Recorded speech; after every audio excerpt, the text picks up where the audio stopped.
Kebo Iwa adalah salah satu tokoh legendaris dalam cerita rakyat Bali dan Jawa, termasuk Banyuwangi. Namanya sering dikaitkan dengan cerita yang memiliki unsur mitos, budaya, dan kepercayaan masyarakat setempat. Meski cerita ini banyak ditemukan di Bali, ada beberapa variasi yang beredar di Jawa Timur, termasuk Banyuwangi, dengan fokus pada kekuatan dan sosok mistis Kebo Iwa. Latar belakang Kebo Iwa. Kebo Iwa lahir di sebuah desa terpencil, dan sejak kecil dia sudah menunjukkan tanda-tanda sebagai anak yang luar biasa. Tubuhnya sangat besar, nafsu makannya tidak terkendali, dan kekuatannya melebihi manusia biasa. Konon, untuk mengenyangkan Kebo Iwa, seluruh desa harus bekerja sama menyediakan makanan. Namun, karena terus-menerus makan tanpa henti, lama-kelamaan penduduk desa tidak sanggup lagi memenuhi kebutuhannya. Mereka mulai menganggap Kebo Iwa sebagai beban.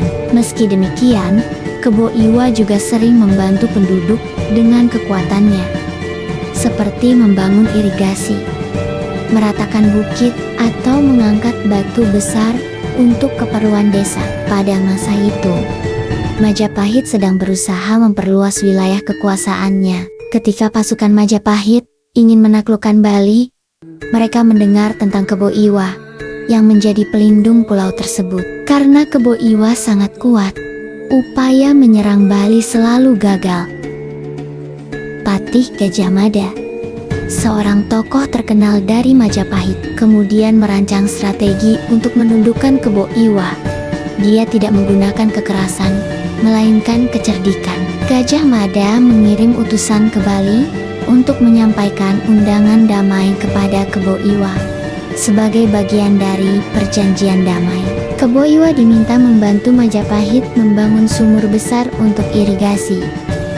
Kebo Iwa menerima undangan itu dan pergi ke Majapahit. Di sana, dia diminta menggali sumur besar seorang diri.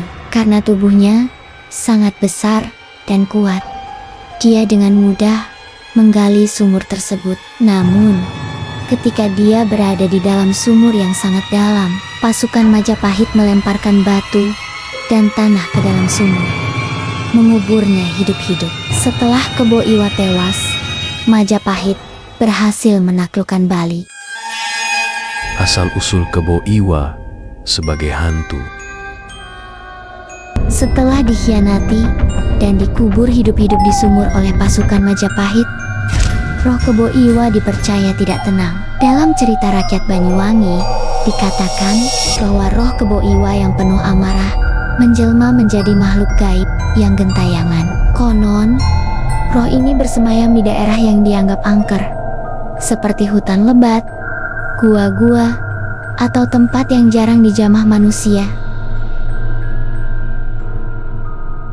Penampakan hantu Kebo Iwa sering digambarkan sebagai sosok raksasa dengan tinggi mencapai pohon kelapa, kulit gelap, dan mata yang menyala merah. Ia memiliki suara yang menggelegar dan sering terdengar di malam hari di hutan-hutan Banyuwangi. Dalam beberapa cerita, Kebo Iwa tidak muncul dalam wujud manusia, melainkan sebagai seekor kerbau raksasa. Kerbau ini dipercaya menjaga tempat-tempat tertentu, terutama yang terkait dengan aliran sungai, ladang, atau kawasan sakral. Orang yang pernah mengaku bertemu dengan hantu Kebo Iwa sering mendengar suara napas berat seperti kerbau dan mencium bau khas tanah basah yang bercampur darah. Suara derap langkah berat di tengah malam juga sering dikaitkan dengannya. Beberapa masyarakat Banyuwangi percaya bahwa Kebo Iwa menjadi penunggu tempat angker tertentu, seperti hutan Alas Purwo atau daerah sekitar Gunung Ijen. Tempat-tempat ini dikenal dengan aura mistisnya. Inilah cerita masyarakat tentang gangguan hantu Kebo Iwa.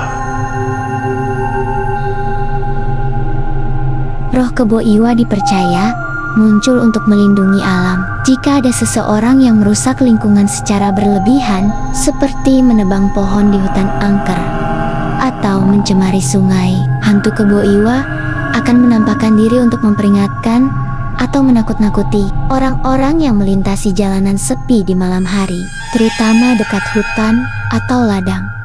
Mengaku pernah melihat sosok besar yang berdiri di tengah jalan. Sosok itu diduga adalah Kebo Iwa yang berusaha mengusir orang-orang yang tidak menghormati tempat-tempat keramat. Hantu Kebo Iwa kadang dianggap sebagai pemberi pertanda jika ada bencana alam atau kejadian besar. Beberapa orang percaya akan muncul tanda-tanda berupa penampakan hantu Kebo Iwa, seperti suara-suara gaib atau kemunculan sosok raksasa di kejauhan.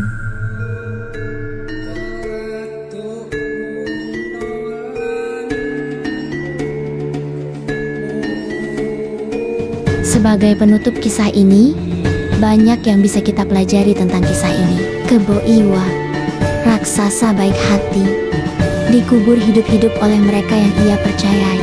Namun, kepercayaan itu dikhianati demi ambisi kekuasaan. Dari kejadian ini, bukan hanya Kebo Iwa yang terkubur, tetapi juga hati nurani mereka. Hingga kini, kisah Kebo Iwa tetap hidup. Ia adalah pengingat bahwa kebaikan tak selalu dibalas dengan kebaikan. Namun, ia juga mengajarkan bahwa kekuatan sejati adalah ketika kita tetap berbuat baik, meski dunia tak selalu adil.